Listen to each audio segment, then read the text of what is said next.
রথযাত্রার দিন জগন্নাথ দেবকে যখন মাসির বাড়ি নিয়ে যাওয়া হচ্ছিল, তখন আমাদের এখানে সুতাহাটাতে একটা দুর্ঘটনা ঘটে।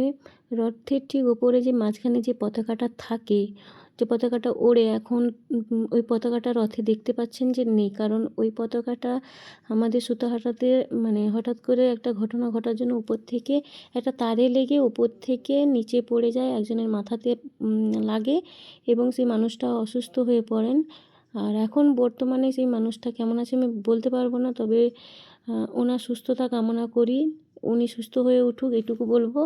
আর তারপর থেকে রথে যতবারই গিয়েছি ওই পতাকাটা লাগানো আমরা দেখতে পাইনি, খোলাই ছিল। উল্টো রথের দিন যখন জগন্নাথ দেব আবার ওনার মাসি বাড়ি থেকে ফিরছিলেন, তখন আবার রথের ওই মাথাতে ওই পতাকাটাকে আবার লাগানো হয়েছিল এবং এবারে সুন্দরভাবে গুছিয়ে ঠিকঠাকভাবে লাগিয়েছিলেন। আর ফেরত রথের দিন ভগবানকে এত সুন্দরভাবে ফুলসজ্জায় সজ্জিত করেছিলেন যে মানে দেখে দু চোখ ভরে গেছিলো। এত সুন্দর লাগছে, ভগবানের গলা থেকে মাথা থেকে সব কিছুটাই ফুলের ছিল।